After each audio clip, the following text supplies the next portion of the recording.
In October 2020, Miami-based art collector Pablo Rodriguez Riel spent around $67,000 to buy a 10-second video artwork, which isn't too strange. Collectors spend thousands of dollars on artwork every day. The huge difference here is that he could have actually watched this piece of art for free online. So why spend so much? Turns out it was a good move because last week he sold it for $6.6 million, which is almost 48 crores. The video was created by a digital artist whose real name is Mike Winkelmann, and it looks like a giant Donald Trump collapsed on the ground with his body covered in slogans in a peaceful utopian type setting. But how did it sell for millions?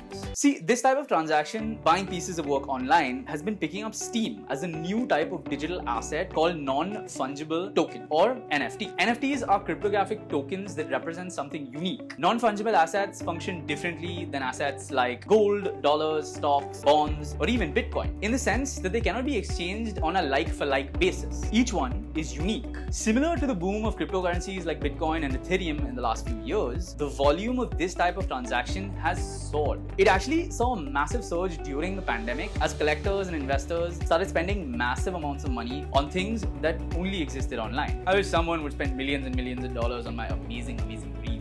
The clip was authenticated by blockchain, which is used as a sort of digital signature to authenticate who the creator is and that it's an original piece of work. NFTs can be in any form, including that of digital art, short form videos, trading cards, certain collectibles from games like World of Warcraft, and many other things.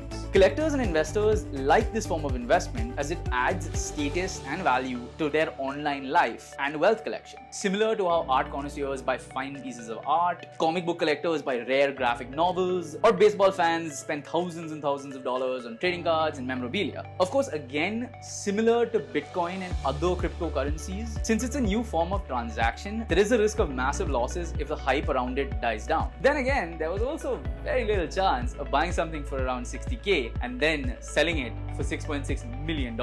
In fact, NFTs are one of the more exciting phenomena happening today, and they represent a market shift in how we'll eventually transact online and create art digitally. British auction house Christie's launched its first ever sale of digital art existing solely as an NFT. It's a collage of 5,000 pictures, also by the same artist. The bids have been massive, reaching around $3 million, set to be closed by March 11th. The US National Basketball Association's Top Shot website is leading the charge by allowing users to buy and trade NFTs in the form of video highlights of games. Biggest transaction to date is a LeBron James slam dunk, for which a user paid a whopping $208,000 for the video. Think about it like how BCCI footage and video is used, but they're fully copyrighted and hence they're used less online. If they were to start something like this, we could potentially see big cricket fans paying crores and crores of rupees to buy these kinds of footage.